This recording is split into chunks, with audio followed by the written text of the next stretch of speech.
Hi guys, welcome back to my YouTube channel, and I have come up with another video. So if you have not watched my previous videos, please make sure you do watch them and like, share and subscribe. So in today's topic we are going to discuss something very interesting. It is also called as the eighth wonder of world, and that is compounding interest. So without much ado, let us begin. So, we have already understood what is simple interest and what is compound interest in our smaller grades. We know the formulas, but yet we do not know the effect, the impact, and the implementation of the same. So, here in this video, we are going to understand that what is the power of compounding.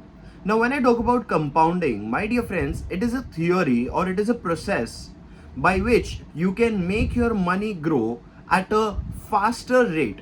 Now, how is that even possible? Now, let us understand this with the help of an example.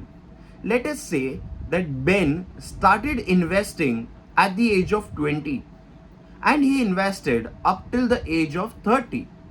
Whereas Joey started investing at the age of 30. Now, this 10 years of gap has made a huge difference in their returns and growth of money. Now, reason being very simple. The money that was invested by Ben kept growing each year until the 10 year he was investing. But because Joey started 10 years later, he missed out on the opportunities of growth in that 10 years phase. Compounding works better in the longer run. So please make sure that compounding is powerful only if you are ready to be patient and wait for it to let your money grow. Let us first try to understand simple interest.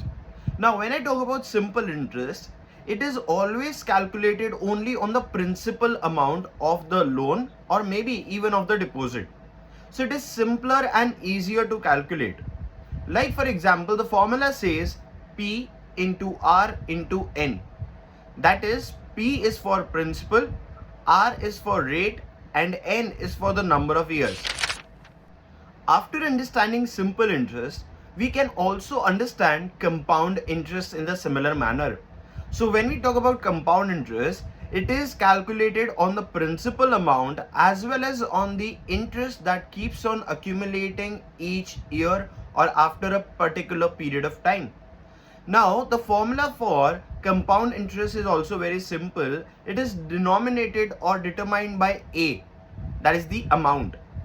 Here, P into 1 plus I raised to N is the formula, where P stands for principal, I stands for interest rate, and again N stands for the number of years. Let us understand compounding with the help of an example. Let us assume or suppose that I give you 10 rupees and you are at the age of 10. You do not have to touch that money for 10 coming years. In this way, I will double the money. So when you will be 20, I'll give you 20 rupees. And if I give you the same opportunity again, that is, you do not touch the money and again in 10 years I'll double it. That is, it will become 40. If it goes on and on, here the money becomes 8 times when you are 40 years old.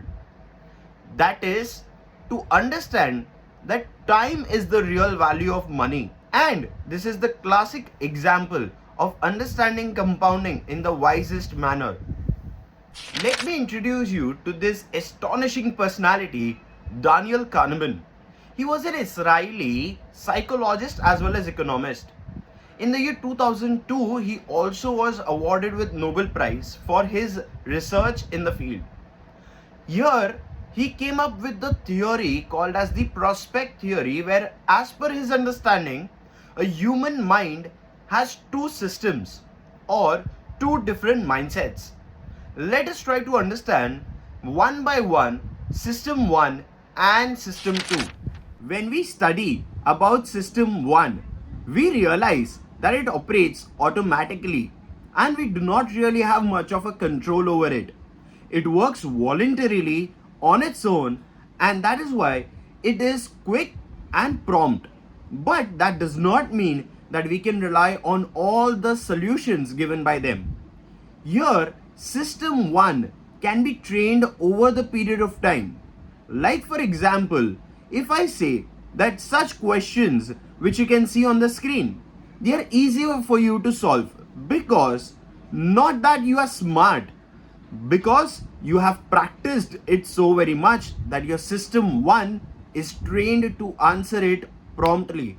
Now, sometimes you might come across a situation where you speak out where you do not wish to, yet you promptly, you spontaneously come up with something.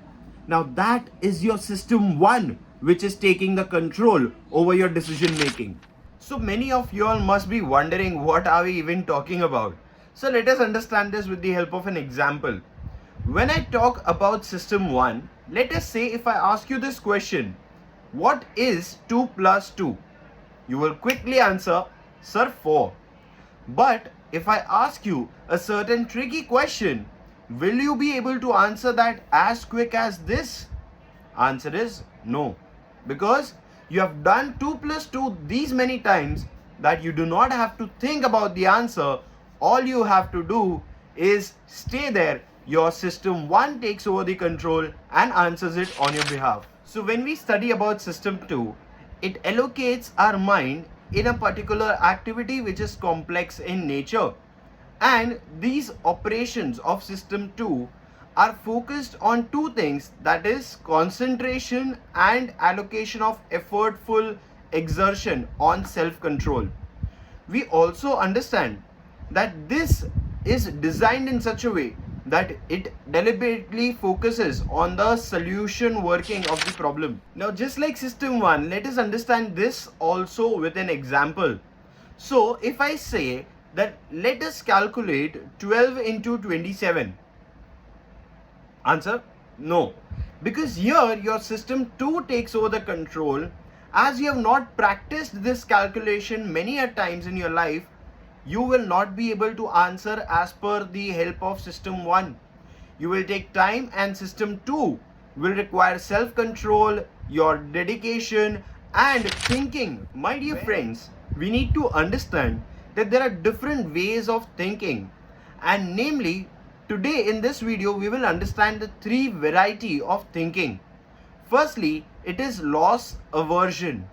Second is diminishing sensitivity or diminishing utility. Last but not the least is reference point.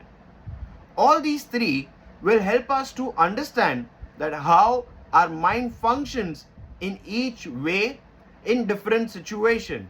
Like, for example, if you lose your pencil case in your school, you will feel twice as bad than gaining a new one. But what if the next day when you visit your school and you get back the same pencil case? We have all experienced this, that we are actually 3 times happier than getting a new pencil case.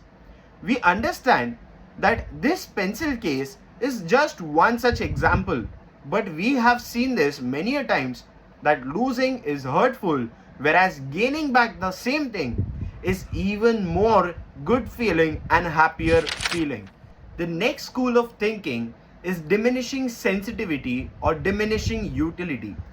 If I offer you a chocolate mousse, now I know all of us love it, but don't you think that the first spoon that you have, that is going to be the ultimate best feeling? The 5th spoon that you have will not be as great as the first one, and the 6th spoon is not going to be as great as the 5th one. What do we realize? That with every spoon that we consume, our utility or our sensitivity towards that particular product keeps decreasing. We might also come across similar concepts in economics and in our day-to-day life while we go across from one particular consumption to the other. Let us understand the 3rd school of thinking, that is reference point. Let us understand this with the help of an example. If you drink cola after having a soup, there is a possibility that you might feel that the cola is actually very, very cold.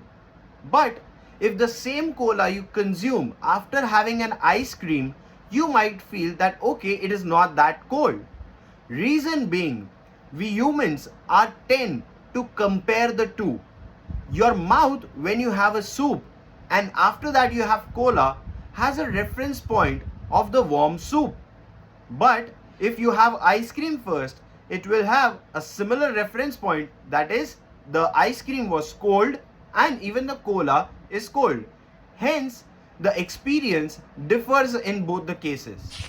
While we talk about people, they use the same ideology and thinking towards money.